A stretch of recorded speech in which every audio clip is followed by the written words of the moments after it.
Alright students, so let's start our lecture. Good morning students. Up till now we have completed topics that are explicitly mentioned within the syllabus, right? Within last lecture we have completed the last topic of our syllabus, that is controls, which was in unit number 3, right? There were many different categories of controls, that is common control, data control, container control, menus, toolbars, dialog boxes, then printing tab, right? There were many different controls. More precise, we can say there were many different categories of controls, right? कि जिसका use करके हम बहुत अच्छी तरह से user interface को define कर सकते हैं, क्रिएट कर सकते हैं. एंड अलोंग विद दैट हमने उसकी प्रॉपर्टीज देखी थी, मेथड्स देखी थी एंड डिफॉल्ट इवेंट भी देखी थी.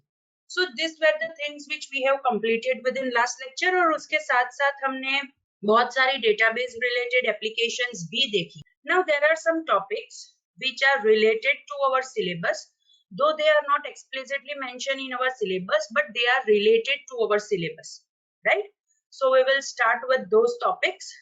We have already completed some of them, that is console application, as it is not explicitly mentioned in our syllabus, but it is related to our syllabus.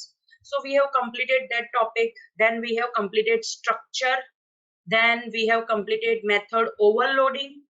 Though in unit number 4, that is object oriented programming, it is not explicitly mentioned that method overloading is to be included, but it is necessary. So we have also seen that topic. Then by the end we have also seen comparison between structure and class, right? So these were some of the topics which we have already completed. Before that also we have seen many different topics in unit number 2 which were not explicitly mentioned in our syllabus, right? So we will continue with the same thing, right? We will see some of the topics. So first of all, today we will see the topic that is GAC, Global Assembly Cache. Again I repeat, first of all, today we will see the topic that is GAC, Global Assembly Cache. Now, as the name says, it is global, right? Means it can be used by all the applications. Then it is assembly, that is, it is the smallest executable unit of code, right? And cache means that is a memory के जिसके अंदर हम ये assembly को store कर सकते हैं, right? So that is the topic, that is global assembly cache. हम देखेंगे कि हम ये global assembly cache क्यों create करेंगे, कैसे create करेंगे, उसके अंदर हम कौन सी एंटिटीज इंक्लूड कर सकते हैं. And along with that we will see के अगर हमारे प्रोजेक्ट के रिलेटेड हमें ये ग्लोबल असेंबली कैश के अंदर हमारी खुद की असेंबली प्लेस करनी है तो हम कैसे कर सकते हैं, right? So this is the topic that we will start. So first of all it is like that कि जब भी हम CLR, राइट, इंस्टॉल करते हैं हमारे मशीन के ऊपर, तो वहां पे एक कैश अपने आप इंस्टॉल हो जाता है and that cache is known as global assembly cache. We can say it is a machine wide code cache. मतलब ये एक, हम ऐसा एज्यूम कर सकते हैं कि ये एक ऐसी मेमोरी है कि जिसके अंदर हम जब भी कोई भी असेंबली को स्टोर करेंगे, राइट, तो हमारे कंप्यूटर के ऊपर जितनी भी एप्लीकेशंस होंगी वो सारी एप्लीकेशंस वो असेंबली को एक्सेस कर सकती है, right? So that's why over here the word is used, that is shared, right? यहाँ पे जो असेंबली होगी वो इस हिसाब से होगी कि वो सारी एप्लीकेशंस मीन सारे प्रोजेक्ट्स के जो हम हमारे वो पर्टिकुलर कंप्यूटर के ऊपर डेवलप करेंगे, वो पर्टिकुलर मशीन के ऊपर डेवलप करेंगे, वो सारे प्रोजेक्ट्स के साथ, वो सारी एप्लीकेशंस के साथ वो अवेलेबल रहेगी.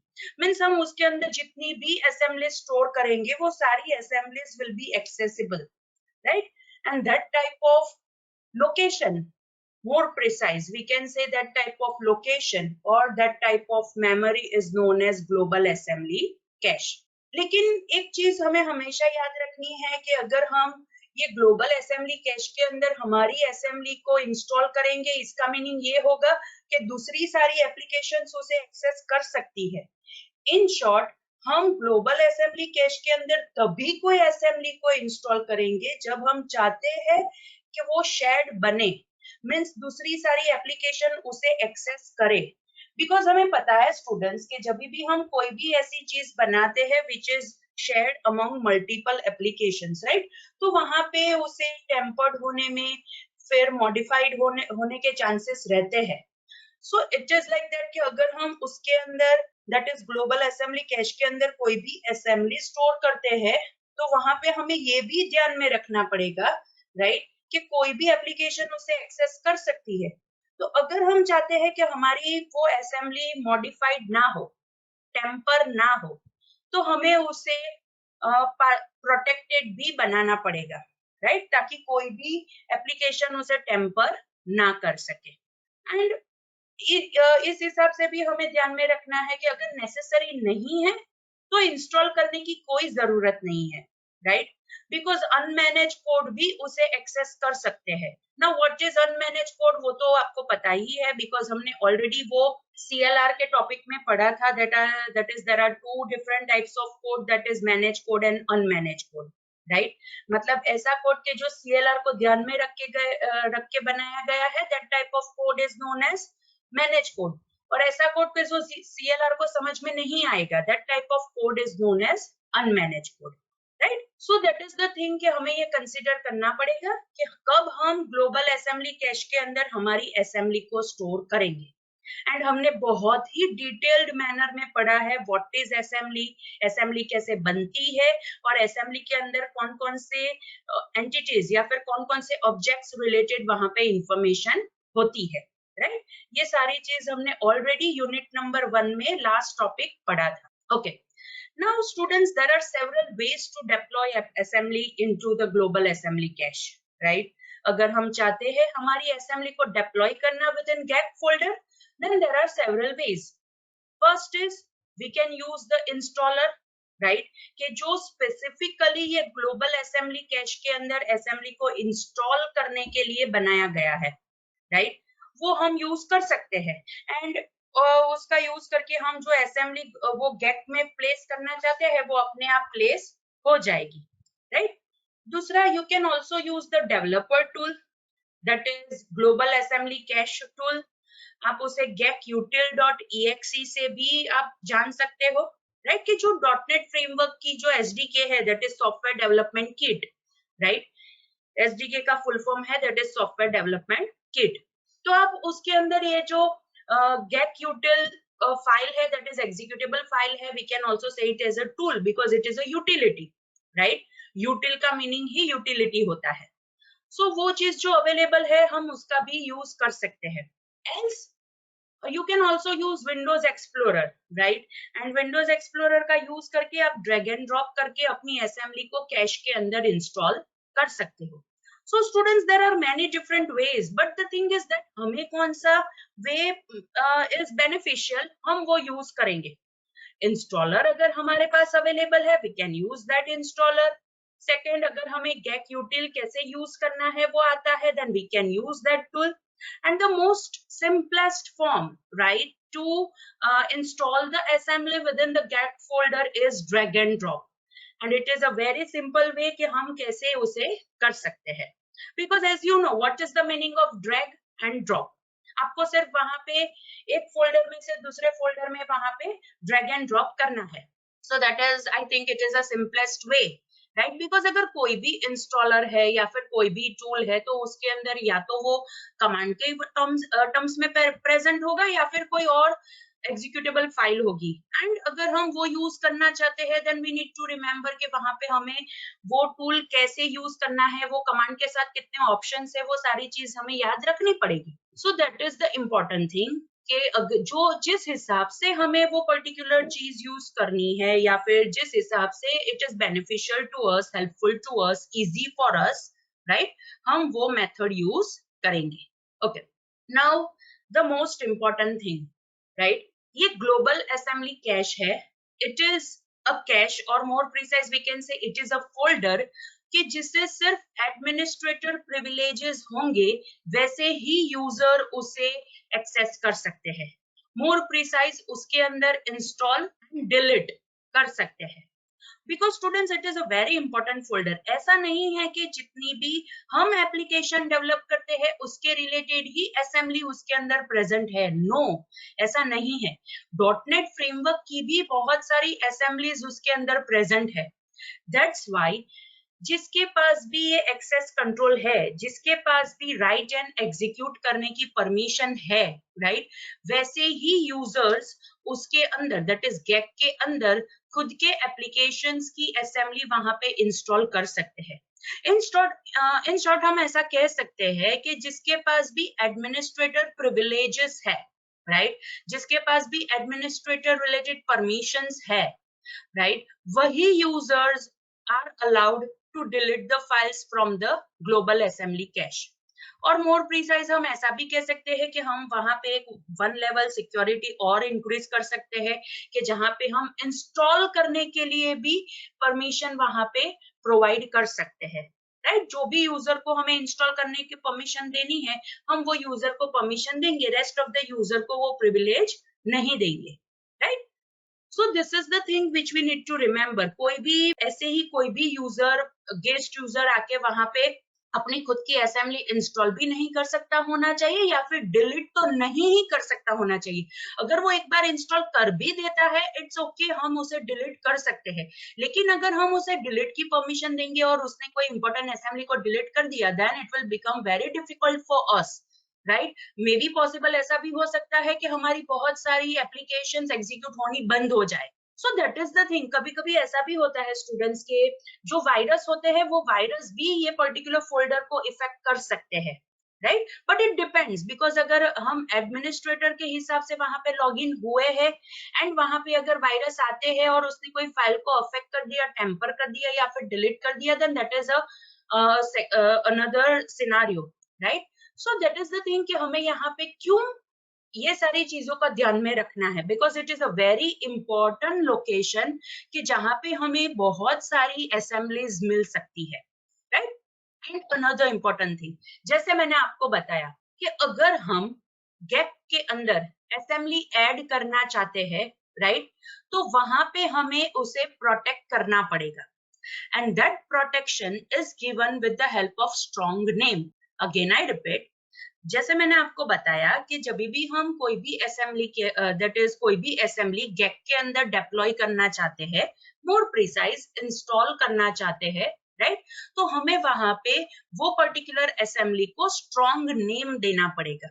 ना what is this strong name? Strong name का मीनिंग ये होता है कि हम उसके साथ की जनरेट करके अटैच करेंगे। अगेन आई रिपीट, हम वहां पे की जनरेट करके अटैच करेंगे, की in the form of security string, right, कि जिसके अंदर ऐसा कह सकते हैं कि अगर आपको कोई डोर के अंदर एंटर करना है जो डोर लॉक है तो आपके पास उसकी की होनी चाहिए। अगर आपके पास की है तो ही आप वो डोर ओपन करके वहां से जा सकते हो, राइट, या फिर वो पर्टिकुलर रूम के अंदर एंटर कर सकते हो। अगर आपके पास की नहीं है तो आप वो रूम के अंदर एंटर नहीं कर सकते। लाइकवाइज अगर ग्लोबल असेंबली कैश के अंदर अगर हमें असेंबली को डिप्लॉय करना है तो वो असेंबली के पास स्ट्रॉन्ग नेम होना चाहिए and this strong name is in terms of keys, right. जैसे डोर को ओपन करने के लिए की जरूरत होती है वैसे ही गेट के अंदर जाने के लिए, गेट के अंदर असेंबली को डिप्लॉय करने के लिए स्ट्रॉन्ग नेम की जरूरत होती है which is in the form of की। नाउ जब भी ये स्ट्रॉन्ग नेम क्यों चाहिए? Obviously for the protection purpose, but why? जब भी हम कोई भी असेंबली को गेट के अंदर डिप्लॉय करते हैं वहां पे इंटीग्रिटी चेक होता है। अगेन आई रिपीट, जब भी हम गेट के अंदर असेंबली को ऐड करते हैं या फिर डिप्लॉय करते हैं या फिर इंस्टॉल करते हैं तो वहां पे इंटीग्रिटी चेक होता है, right.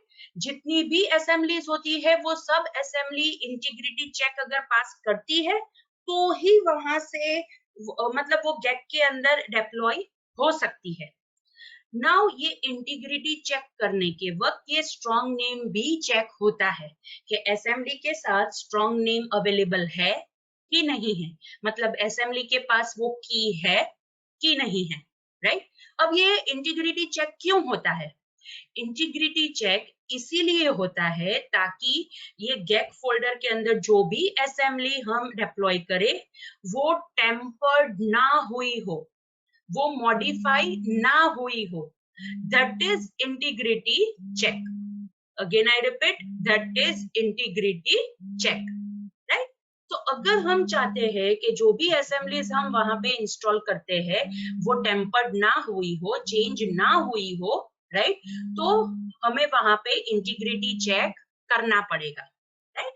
Right students, so this is the importance कि क्यों हमें इंटीग्रिटी चेक करना पड़ेगा, राइट. नाउ अगर हमें गैक के अंदर असेंबली इंस्टॉल करनी है, असेंबली डिप्लॉय करनी है, राइट, सो पहले तो हमें ये जानना पड़ेगा कि असेंबली कैसे बनती है, राइट. या फिर हम ऐसा कह सकते हैं, हमें ये जानना पड़ेगा कि ये असेंबली के अंदर होता क्या है. तो हम वो इंपॉर्टेंस जान पाएंगे कि क्यों हमें गैक फोल्डर के अंदर उसे इंस्टॉल करने की जरूरत है, right.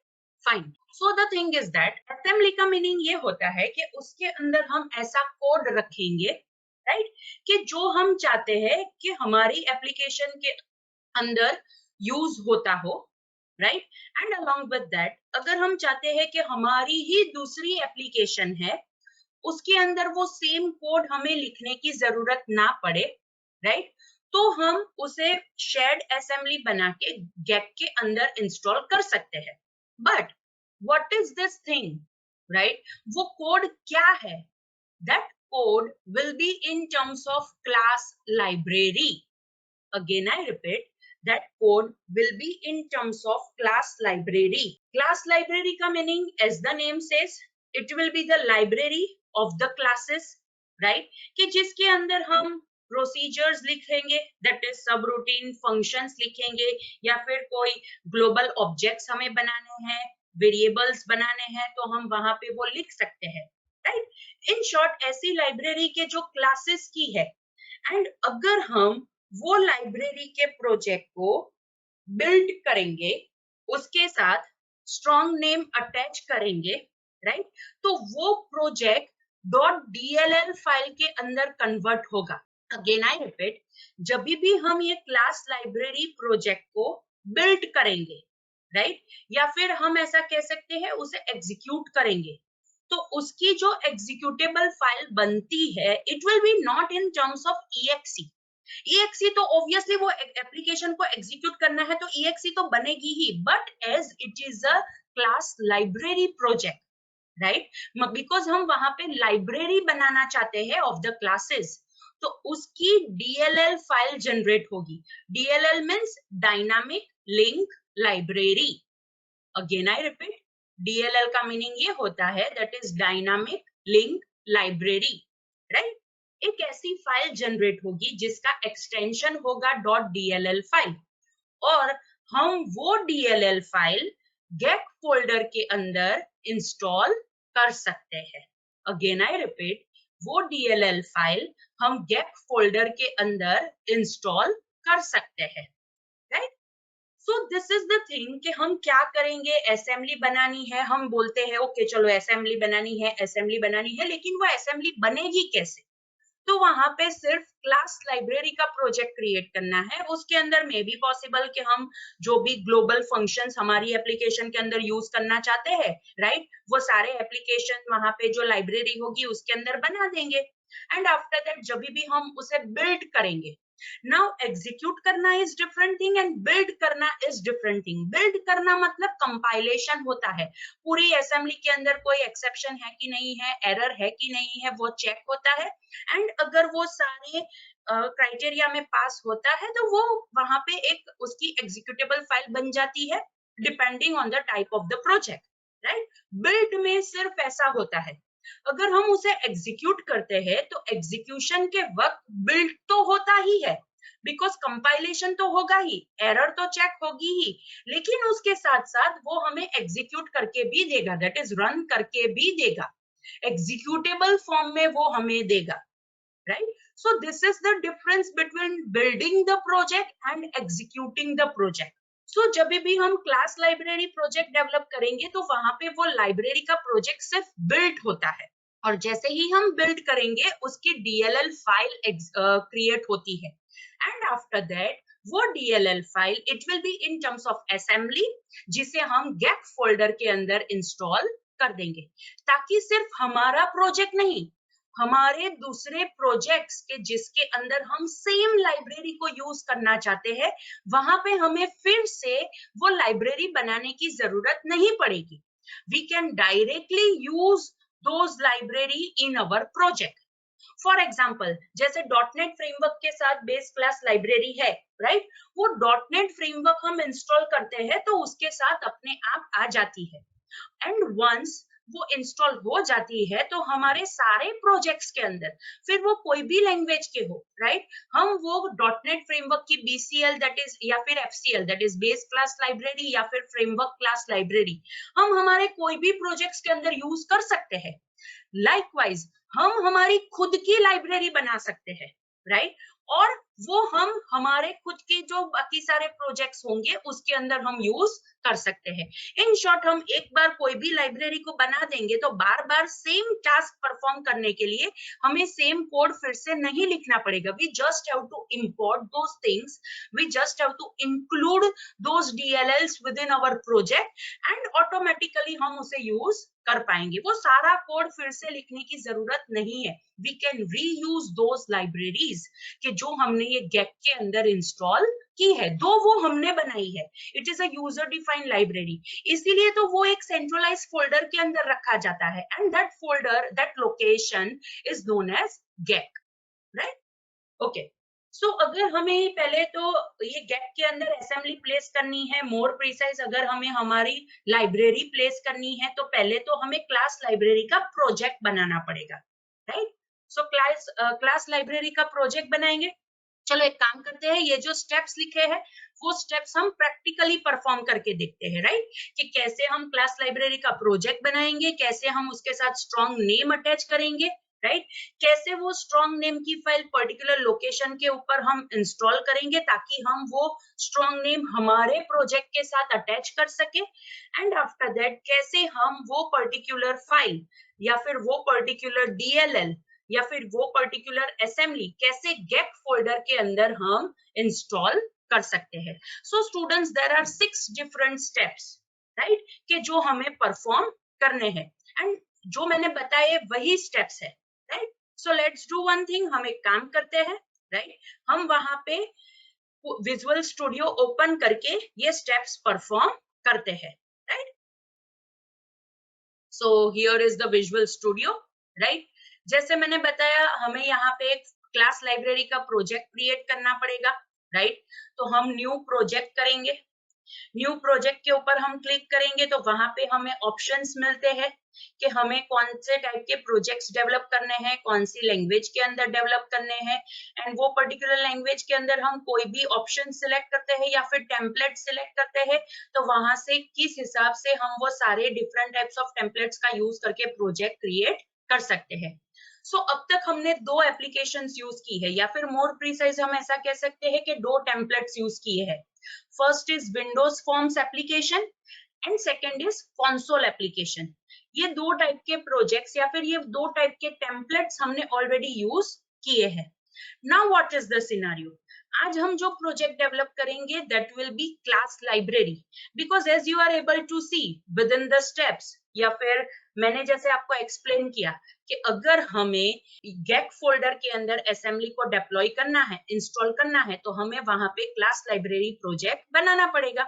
So it is over here, it is the 4th option. लेकिन कहां से? अगर हमें विजुअल बेसिक लैंग्वेज के यूज करके डेवलप करना है तो विजुअल बेसिक हम सिलेक्ट करेंगे फ्रॉम द लेफ्ट पैन.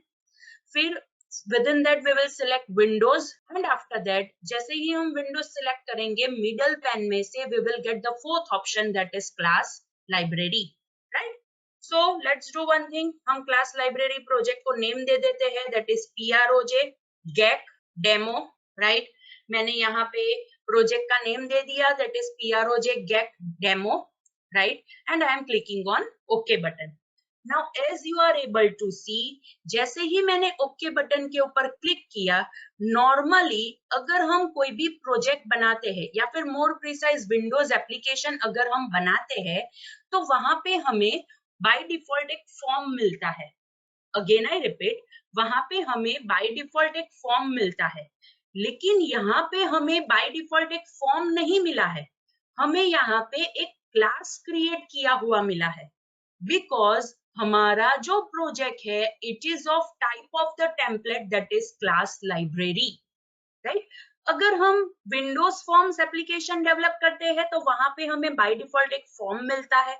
अगर हम कंसोल एप्लीकेशन डेवलप करते हैं तो वहां पे हमें बाय डिफॉल्ट एक मॉड्यूल मिलता है और वो मॉड्यूल के अंदर सब मेन सब रूटीन वहां पे लिखा हुआ होता है, राइट। लेकिन अभी हमने यहाँ पे क्लास लाइब्रेरी का प्रोजेक्ट क्रिएट किया है। सो क्लास लाइब्रेरी का प्रोजेक्ट है तो ऑब्वियसली बाय डिफॉल्ट हमें वहां पे एक क्लास क्रिएट किया गया मिलेगा, राइट। फॉर एग्जाम्पल हम यहाँ पे कोई भी फंक्शन बना सकते हैं या फिर कोई भी सब रूटीन बना सकते हैं। फॉर एग्जाम्पल सब that is first enter, right. First name का मैंने यहाँ पे सब रूटीन बनाया। अगर मुझे फंक्शन बनाना है तो मैं यहाँ पे फंक्शन भी बना सकती हूँ। फॉर एग्जाम्पल फंक्शन सेकेंड कोई पैरामीटर नहीं ले रहा है but it will return the value of type integer. So मैंने यहाँ पे ये लिख दिया। फॉर एग्जाम्पल बाय डिफॉल्ट मैं यहाँ पे लिख देती हूँ return 10, right. So this is the thing. ये जो क्लास लाइब्रेरी है उसके अंदर हम ये प्रोसीजर्स बना सकते हैं या फिर ऐसी एंटिटीज ऐसी थिंग्स हम ऐड कर सकते हैं कि जो हम चाहते हैं कि it becomes it is treated in terms of library. अब अगर मुझे ये सेकंड जो फंक्शन मैंने यहाँ पे बनाया है, मुझे पता है कि मैं यहाँ पे ऐसी फंक्शनैलिटीज के रिलेटेड मैं यहाँ पे प्रोसीजर्स बनाऊंगी which are the generalized functionalities, right. और जनरलाइज फंक्शनैलिटीज मोस्ट ऑफ सारे प्रोजेक्ट्स में होती है। सो अगर मैं चाहती हूँ कि ऐसे जनरलाइज फंक्शनैलिटीज के रिलेटेड मैं यहाँ पे क्लासेस बनाऊं, उसके अंदर फंक्शनैलिटीज रखूं एंड आफ्टर दैट मुझे सिर्फ इसकी जो DLL फाइल होगी वही मुझे बाकी सब जगहों पे इंक्लूड करने की जरूरत है, right. So this is the thing कि क्यों हम क्लास लाइब्रेरी बनाएंगे, राइट। सो यहाँ पे बाय डिफॉल्ट एक क्लास था, मैंने उसके अंदर दो प्रोसीजर लिख ली, एक सब रूटीन है और एक फंक्शन है, राइट। ओके, नाउ हमारे पास यहाँ पे हमने विजुअल स्टूडियो ओपन किया, उसके अंदर क्लास लाइब्रेरी का प्रोजेक्ट बनाया, राइट। अब वो क्लास लाइब्रेरी के प्रोजेक्ट के अंदर एक क्लास है कि जिसके अंदर मेरे पास टू प्रोसीजर्स तो है ही, right, that is first and second, वो दो प्रोसीजर तो मेरे पास है ही। अब मुझे मेरी क्लास लाइब्रेरी के रिलेटेड स्ट्रॉन्ग नेम चाहिए। अगेन आई रिपीट, मेरी क्लास लाइब्रेरी के रिलेटेड मुझे स्ट्रॉन्ग नेम चाहिए, राइट। अब ये स्ट्रॉन्ग नेम क्रिएट करने के लिए SN tool अवेलेबल है। Again I repeat, strong name which is in terms of cryptographic की पेयर। जैसे मैंने आपको बताया था कि स्ट्रॉन्ग नेम का मीनिंग क्या होता है, की होनी चाहिए आपके पास, राइट। सो यहाँ पे उसको इलेबोरेट किया गया है। स्ट्रॉन्ग नेम का मीनिंग ये होता है क्रिप्टोग्राफिक की पेयर, मतलब हमें हमारे पास की पेयर्स होनी चाहिए कि जिसका यूज करके हम हमारी लाइब्रेरी को प्रोटेक्ट कर सके, राइट। नाउ ये SN टूल कहाँ पे अवेलेबल होगा? .NET फ्रेमवर्क की SD की kit, that is solution developer kit, right, वहां पे ये SN टूल अवेलेबल है, राइट। अगेन आई रिपीट, वहां पे ये SN टूल अवेलेबल है and this SN tool is very easy to use, though it is in terms of command line, right. वो कोई सॉफ्टवेयर नहीं है, वो कोई GUI प्रोवाइड नहीं करेगा, it is in terms of command line, हमें DOS प्रॉम्प्ट के ऊपर से उसे रन करना पड़ेगा, right. But it is a tool कि जिसका यूज करके हम ऑटोमेटिक क्रिप्टोग्राफिक पेयर, जो जिसे हम स्ट्रॉन्ग नेम कहेंगे, वो हम जनरेट कर सकते हैं। अगेन आई रिपीट, वो हम जनरेट कर सकते हैं। मैंने ऐसा नहीं बोला कि वो हम अटैच कर सकते हैं with our class library. I am using the word over here that is generate कर सकते हैं, बिकॉज पहले हम उसे जनरेट करेंगे, then only we will able to attach that thing with our class library, right. So SN tool कहाँ से लेना है? बीन फोल्डर में से। कहाँ से? .NET फ्रेमवर्क का SDK है वहां से। एंड यहाँ पे एक सिंटैक्स लिखी है कि कैसे हम ये SN टूल को यूज करेंगे। SN obviously that is the name of the command, -k, right, that is the, यहाँ पे जो -k है, right, that is the option, and after that हमें यहाँ पे वो लोकेशन स्पेसिफाई करनी है कि जहां पे हम वो स्ट्रॉन्ग नेम क्रिएट करना चाहते हैं। And the file name will be, कोई भी हम वहां पे नेम दे सकते हैं, बट उसका एक्सटेंशन होगा दैट इज .snk, जो ये थर्ड पॉइंट के ऊपर लिखा है, right. Again I repeat, sn वो कमांड नेम है, -k इज द ऑप्शन। उसके बाद यहाँ पे डबल कोटेशन में मैंने एक पाथ लिखा है, राइट, सी ड्राइव के ऊपर जहां पे भी मुझे ये स्ट्रॉन्ग नेम सेव करना है वो, and after that the name of the file and .snk is that is the extension of that particular file, right? तो this is the thing कि कैसे हम ये SN टूल को यूज करेंगे। यहाँ पे मैंने सिर्फ ये थर्ड स्टेप में यही बताया है। ओके, नाउ एक बार अगर हमें पता चल जाता है कि ये स्ट्रॉन्ग नेम कैसे हम क्रिएट करते हैं, देन हम फॉर एग्जांपल हम इस हिसाब से वो कमांड को रन कर सकते हैं जहां जो ये फोर्थ स्टेप के अंदर लिखा है, राइट। मेरे पास, आप ऐसा एज्यूम करो कि मेरे पास सी ड्राइव के ऊपर गेट डेमो नेम का फोल्डर है, उसके अंदर मैंने getkey.sn नाम की स्ट्रॉन्ग नेम फाइल मुझे क्रिएट करनी है, राइट। तो मैं sn-k and with in double quotation मैं ये जो स्टेटमेंट है वो मैं वहां पे लिख सकती हूँ, right. So let's do one thing, हमारे पास यहाँ पे ये प्रोजेक्ट तो है ही, राइट, लेकिन अब मुझे क्या करना है, ये जो क्लास लाइब्रेरी है उसके रिलेटेड मुझे एक स्ट्रॉन्ग नेम चाहिए। तो पहले तो मुझे वो स्ट्रॉन्ग नेम बनाना पड़ेगा, और वो स्ट्रॉन्ग नेम कैसे बनता है हमने ऑलरेडी यहाँ पे देखा है, राइट। हमें ये कमांड को फायर करना पड़ेगा तो हमारे पास एक स्ट्रॉन्ग नेम की फाइल आ जाएगी, right. Let's do one thing, मैं ये कमांड को कॉपी कर लेती हूँ, right, okay. And after that जैसे हमें यहाँ पे बताया है कि ये कमांड हमें कहाँ पे रखना है, राइट, कमांड हमें कहाँ पे लिखना है, तो मुझे पहले तो ये .NET फ्रेमवर्क के SDK के ऊपर जाना पड़ेगा। Again I repeat, .NET framework के SDK के ऊपर जाना पड़ेगा। लेकिन उससे पहले मैं चेक कर लेती हूँ कि मेरे पास सी ड्राइव के ऊपर ये गेट डेमो नेम का फोल्डर है कि नहीं है। अगर मेरे पास ये गेट डेमो नेम का फोल्डर नहीं है तो मैं वहां पे ये फोल्डर पहले क्रिएट कर दूंगी, राइट। सो सी ड्राइव के ऊपर जाना है, so let's do, C drive के ऊपर जाते हैं, right, it's over here. C drive, यहाँ पे गेट डेमो नेम का फोल्डर नहीं है मेरे पास, राइट। सो मैं यहाँ पे न्यू फोल्डर क्रिएट करती हूँ एंड वहां पे मैं नेम दे देती हूँ that is get demo, because मैंने वहां पे पाथ के अंदर गेट डेमो नेम का फोल्डर दिया है। तो मैंने यहाँ पे एक फोल्डर क्रिएट कर दिया that is on C drive, right. मतलब अगर मुझे ये पाथ को एग्जीक्यूट करना है, ये कमांड को एग्जीक्यूट करना है, तो अब मेरे पास फोल्डर है, राइट। मुझे पता है कि ये SN टूल मुझे कहाँ से मिलेगा, right. So let's do one thing, हम SN टूल के ऊपर जाते हैं, राइट। सो SN टूल हमें कहाँ से मिलेगा, .NET फ्रेमवर्क के SDK में से मिलेगा। So you need to navigate to Microsoft Visual Studio 2010 option, कि जो आपको स्टार्ट मेनू में मिल जाएगा, right. So Microsoft Visual Studio 2010 के अंदर आपको फाइंड करना है command line. Again I repeat, आपको फाइंड करना है command line, right. See it is over here, Visual Studio Win64 command prompt. मेरी जो ऑपरेटिंग सिस्टम है वो 64 बिट ऑपरेटिंग सिस्टम है, तो ऑब्वियसली मैं वही कमांड लाइन टूल यूज करूंगी, राइट। सो मैंने यहाँ पे वो कमांड लाइन टूल ओपन किया, right. So as you are able to see, यहाँ पे आप कमांड लाइन टूल देख सकते हो, राइट। मैंने फॉन्ट इंक्रीज कर दिए हैं, now you are able to see, ये जो पाथ है वो आप बहुत ही इजीली देख सकते हो, राइट। सो अब मुझे क्या करना है, हमने देखा था कि हमें बिन फोल्डर तक जाना है। अगेन आई रिपीट, हमने देखा था कि हमें बिन फोल्डर तक जाना है, बिकॉज वो SN टूल है वो बिन फोल्डर के अंदर अवेलेबल है। So what I will do, I will write cd bin, right. So मैं अब बिन फोल्डर के अंदर आ गई। अब मेरे पास यहाँ पे SN टूल होना चाहिए, राइट, तो ही मैं उसे यूज कर सकती हूँ। सो लेट्स डू, यहाँ पे मैंने dir करके देख लिया, राइट।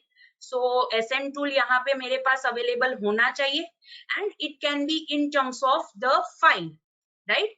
सो एक काम करते हैं, यहाँ पे हम SN लिख के देख लेते हैं तो हमें पता चल जाएगा, यस SN टूल हमारे पास अवेलेबल है और उसके अंदर बहुत सारे ऑप्शंस भी अवेलेबल है। And as you are able to see, हमें यहाँ पे -k ऑप्शन यूज करना है, राइट। सी। आप यहाँ पे देख सकते हो मेरा कर्सर मूव कर रहा है, माउस पॉइंटर मूव कर रहा है, तो आपको पता चल जाएगा, राइट। यहाँ पे सी माइनस के ऑप्शन है, माइनस के ऑप्शन हमें किसके लिए यूज होगा, सी जनरेट अ न्यू की pair of the specified size, right, and right it into an output file. मतलब जो भी हमें क्रिप्टोग्राफिक की क्रिएट करनी है, की पेयर क्रिएट करनी है, वो ये माइनस के ऑप्शन से क्रिएट होती है, राइट। और वो माइनस के ऑप्शन क्या करेगा, न्यू की पेयर तो क्रिएट करेगा ही, बट उसके साथ साथ वो उसे एक आउटपुट फाइल के अंदर राइट करके भी हमें दे देगा, राइट। अगेन आई रिपीट, वो हमें आउटपुट फाइल के अंदर वो राइट करके भी हमें दे देगा, राइट। सो एज यहाँ पे ऑलरेडी हमारे पास लिखा है, सो हम सेम कमांड हम यहाँ पे यूज करेंगे, राइट। अगेन आई रिपीट, वो स्लाइड के ऊपर जो मैंने कमांड लिखा था वो मैंने वहां पे कॉपी करके यहाँ पे पेस्ट किया है। Now what is the command, SN tool, that is the name of our tool के जिसका यूज करके हम स्ट्रॉन्ग नेम जनरेट करेंगे। Minus K is the option, अभी अभी हमने देखा वो की के जिसका यूज करके हम न्यू की पेयर हम जनरेट कर सकते हैं, एंड हम वो स्पेसिफाइड लोकेशन के ऊपर वो स्टोर कर सकते हैं। एंड सी ड्राइव के ऊपर अभी अभी हमने गेट डेमो नेम का प्रोजेक्ट बनाया, राइट। अब वो गेट डेमो नेम के प्रोजेक्ट के अंदर क्या होगा, गेट की डॉट एसएन के नेम की एक फाइल क्रिएट होगी, which is a strong name के रिलेटेड एक फाइल होगी, दैट इज की पेयर रिलेटेड वो एक फाइल होगी, and with in that file दो की पेयर जनरेट करके वहां पे ऑटोमेटिकली राइट हो जाएगी। अगेन आई रिपीट, वहां पे वो की पेयर जनरेट होके ऑटोमेटिकली राइट हो जाएगी जैसे ही मैं यहाँ पे एंटर की प्रेस करूंगी तब, right. So now I am clicking on enter. See जैसे ही मैंने एंटर की प्रेस की, राइट, यहाँ पे मुझे एक मैसेज मिला की pair return to C colon get demo slash get key dot SN K. मतलब सी ड्राइव के ऊपर गेट डेमो फोल्डर के अंदर गेट की डॉट एसएन के नेम की फाइल क्रिएट हो गई एंड उसके अंदर की पेयर राइट हो गई, राइट। एंड हमें फिर से वो कमांड प्रॉम्प्ट मिल गया। Now the thing is that हमें वो गेट डेमो फोल्डर के अंदर चेक करना है, राइट। सो गेट डेमो फोल्डर हमने यहाँ पे सी ड्राइव के ऊपर क्रिएट किया है, इट इज ओवर हियर। चलो ओपन करके देखते हैं। See this is the get key file के जो यहाँ पे क्रिएट हुई है, right. Again I repeat, it is get key file के जो यहाँ पे क्रिएट हुई है। आप यहाँ पे टाइप भी देख सकते हो, सी ये टाइप कॉलम के अंदर आप देख सकते हो विजुअल स्टूडियो स्ट्रॉन्ग नेम की file. Again I repeat, Visual Studio strong name key file, that is .snk file, right? अब हमारे पास ये get demo folder के अंदर strong name की फाइल भी आ गई है, right? Okay, so let's continue. अब हमें क्या करना है, फोर्थ स्टेप तो हमने कंप्लीट कर दिया कि पर्टिकुलर डायरेक्टरी के अंदर हमने वो स्ट्रॉन्ग नेम की फाइल क्रिएट कर दी।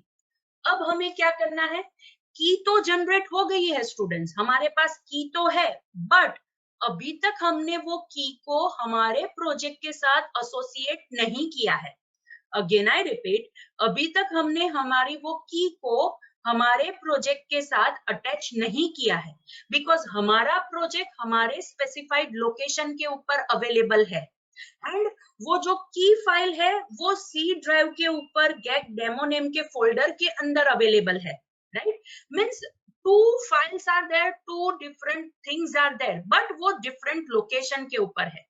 अब हमें क्या करना है, हमारी जो की फाइल है दैट इज .snk फाइल है, उसे हमें हमारे प्रोजेक्ट के साथ एसोसिएट करना है, राइट। तो एसोसिएट करने के लिए there are different options. First option is that कि जैसा ये फिफ्थ पॉइंट के अंदर लिखा है, we have to open assembly info.vb file, मतलब हमारे प्रोजेक्ट के अंदर जो असेंबली रिलेटेड इंफॉर्मेशन फाइल होगी उसे ओपन करना है, एंड आफ्टर दैट हमें वहां पे ये जो यहाँ पे टैग लिखा है असेंबली की फाइल रिलेटेड, जो यहाँ पे आप टैग देख सकते हो वो वैसा टैग हमें वहां पे लिखना है। ये टैग क्या कहता है कि असेंबली के अंदर असेंबली के साथ असेंबली की फाइल अटैच करनी है, लेकिन वो की फाइल कहाँ से लानी है, तो C drive get demo folder के अंदर जो गेट की डॉट एसएन के है वो हमें लानी है, राइट। जैसे ही हम ये स्टेटमेंट assembly info.vb फाइल के अंदर ऐड कर देंगे, बाय डिफॉल्ट हमारी जो वो की पेयर वाली फाइल है, that is strong name file है getkey.snk, वो ऑटोमेटिकली हमारे प्रोजेक्ट के साथ एसोसिएट हो जाएगी, हमारे प्रोजेक्ट के साथ अटैच हो जाएगी। सो दिस इज द थिंग कि कैसे हम असेंबली इन्फो में जाके ये चीज लिख सकते हैं। बट हम क्या कर सकते हैं, अगर हमें ये स्टेटमेंट नहीं लिखना है तो हम वहां पे डायरेक्टली हमारी प्रोजेक्ट को, हमारी क्लास लाइब्रेरी को साइन भी कर सकते हैं, राइट। अगेन आई रिपीट, अगर हमें assembly info.vb फाइल के अंदर ये स्टेटमेंट लिखना नहीं है मैन्युअली, तो हम क्या कर सकते हैं, हमारी प्रोजेक्ट को साइन कर सकते हैं। अगेन आई रिपीट, हमारे प्रोजेक्ट को साइन कर सकते हैं with that strong name file. कैसे? सो ऑब्वियसली प्रोजेक्ट को साइन करना है तो हमें विजुअल स्टूडियो में जाना पड़ेगा, राइट। सो हम विजुअल स्टूडियो ओपन करते हैं। सो इट्स ओवर हियर, हमारा विजुअल स्टूडियो ओपन हो गया। अब वो साइन करने के लिए क्या करना है, साइन करने के लिए आपको माई प्रोजेक्ट के अंदर जाना है। अगेन आई रिपीट, साइन करने के लिए सोल्यूशन एक्सप्लोरर में जो प्रोजेक्ट के अंदर जो फर्स्ट ऑप्शन है माई प्रोजेक्ट, राइट, उसके अंदर जाना है। तो ऑब्वियसली उसके ऊपर हम डबल क्लिक करेंगे।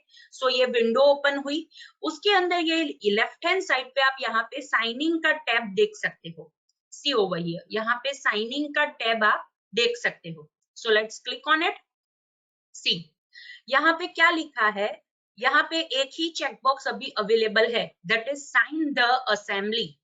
अगेन आई रिपीट, यहाँ पे एक ही चेकबॉक्स अवेलेबल है, that is sign the assembly. जैसे ही मैं उसके ऊपर क्लिक करूंगी, उसके नीचे ये जो पोर्शन है वो एक्टिवेट हो जाएगा। सी, यहाँ पे ये पोर्शन एक्टिवेट हो गया।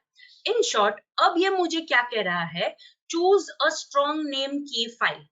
अगेन आई रिपीट, वो मुझे स्ट्रॉन्ग नेम की फाइल को चूज करने के लिए कह रहा है, बिकॉज उसी से ही हम ये प्रोजेक्ट को, या फिर मोर प्रिसाइज हम ऐसा कह सकते हैं कि प्रोजेक्ट के साथ हम वो स्ट्रॉन्ग नेम की फाइल एसोसिएट कर सकते हैं। सो ये कॉम्बो बॉक्स में ओपन करूंगी। Now again two option, new file या फिर ब्राउज। ऑब्वियसली ब्राउज करेंगे बिकॉज हमारे पास स्ट्रॉन्ग नेम की फाइल ऑलरेडी अवेलेबल है। So I will click on browse. So एक यहाँ पे एक विंडो ओपन हुई, डायलॉग बॉक्स ओपन हुआ, तो हम वो लोकेशन के ऊपर जाएंगे कि जहां पे वो स्ट्रॉन्ग नेम फाइल है। It is on C drive. C drive के अंदर ये गेट डेमो फोल्डर है, एंड गेट डेमो फोल्डर के अंदर गेट की जो हमारी फाइल है उसे हम सिलेक्ट करेंगे एंड यहाँ पे हम ओपन करेंगे। सी, जैसे ही मैंने यहाँ पे ओपन किया, वो फाइल आप यहाँ पे तो देख ही सकते हो, but along with that solution explorer में आपके प्रोजेक्ट के अंदर भी वो फाइल एसोसिएट हुई आप देख सकते हो, right. Again I repeat, solution explorer में आपके प्रोजेक्ट के साथ वो फाइल एसोसिएट हुई आप देख सकते हो, that is getkey.snk। So this is how कि हम कैसे हमारे प्रोजेक्ट को साइन कर सकते हैं विद अ स्ट्रॉन्ग नेम, या फिर मोर प्रिसाइज हम ऐसा कह सकते हैं कि कैसे हम हमारे प्रोजेक्ट के साथ वो स्ट्रॉन्ग नेम या फिर की पेयर को हम एसोसिएट कर सकते हैं, राइट। ओके, सो ये टास्क यहाँ पे कंप्लीट हो गया, मतलब हमारे थियोरी का जो 5th स्टेप था वो यहाँ पे कंप्लीट हो गया। हमने हमारे प्रोजेक्ट को स्ट्रॉन्ग नेम के साथ या फिर की पेयर के साथ एसोसिएट कर दिया। Now the thing is that हमें क्या करना है, हमें वहां पे हमारी असेंबली की फाइल गेट फोल्डर के अंदर डिप्लॉय करनी है। अगेन आई रिपीट, हमारी असेंबली की फाइल गेट फोल्डर के अंदर हमें डिप्लॉय करनी है, लेकिन ये गेट फोल्डर के अंदर हम कौन सी असेंबली की फाइल डिप्लॉय करेंगे, .dll फाइल हम डिप्लॉय करेंगे। इन शॉर्ट, हमारे प्रोजेक्ट रिलेटेड .dll फाइल हमारे पास होनी चाहिए। अगेन आई रिपीट, हमारे प्रोजेक्ट रिलेटेड .dll फाइल हमारे पास होनी चाहिए। और ये .dll फाइल हमें कब मिलेगी, जब हम हमारे क्लास लाइब्रेरी प्रोजेक्ट को बिल्ड करेंगे तो हमें ये DLL फाइल मिलेगी। सो इन शॉर्ट, अब हमें क्या करना है, जो हमारा प्रोजेक्ट है विजुअल स्टूडियो के अंदर उसे बिल्ड करना है। Student, over here I am using the word build. मैं यहाँ पे एग्जीक्यूट करने के लिए नहीं कह रही हूँ, मैं यहाँ पे आपको प्रोजेक्ट को बिल्ड करने के लिए कह रही हूँ, right? So let's do, project को बिल्ड करना है। सो प्रोजेक्ट को बिल्ड हम कैसे करेंगे? So the steps are, again solution explorer window के अंदर जो प्रोजेक्ट है उसके ऊपर राइट क्लिक करके you have to select first option that is build. Again I repeat, solution explorer के अंदर जो प्रोजेक्ट है उसके ऊपर राइट क्लिक करके you have to select the option that is build.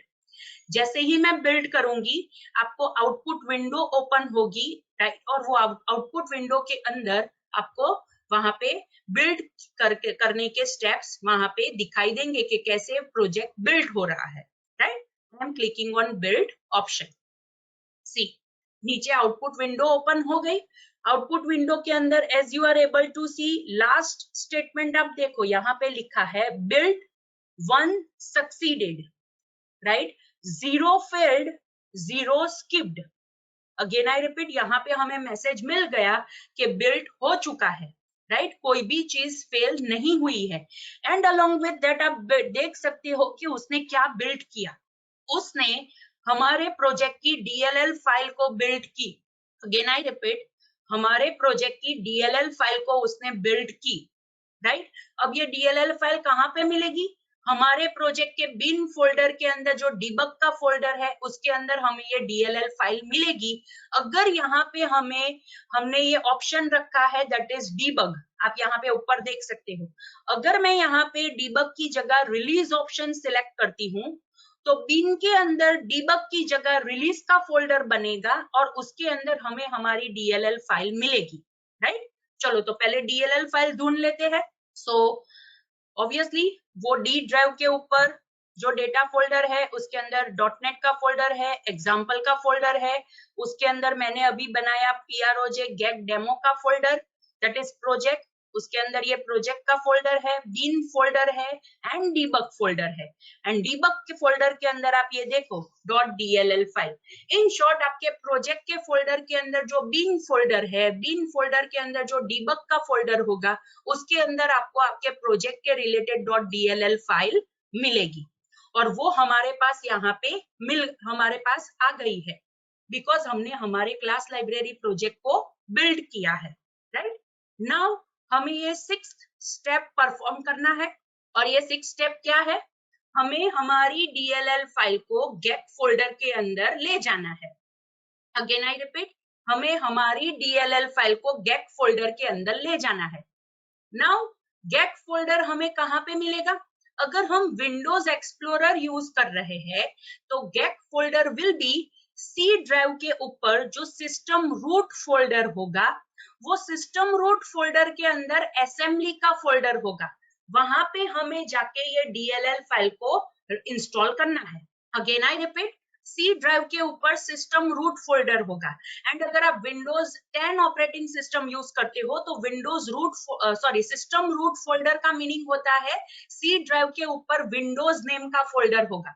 Again I repeat, अगर आप ऑपरेटिंग सिस्टम 10 यूज कर रहे हो दैट इज विंडोज 10, तो सिस्टम रूट का मीनिंग ये होता है कि सी ड्राइव के ऊपर विंडोज नेम का फोल्डर होगा, उसके अंदर असेंबली नेम का फोल्डर होगा, वहां पे आपको ये डीएलएल फाइल को डिप्लॉय करना है, राइट?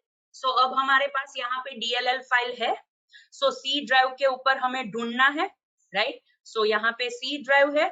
एक काम करते हैं, ये यहाँ पे डीएलएल फाइल रहने देते हैं, हम यहाँ पे दूसरा एक विंडो ओपन कर देते हैं, वहां पे सी ड्राइव के ऊपर आप देखो यहाँ पे विंडोज फोल्डर है, राइट?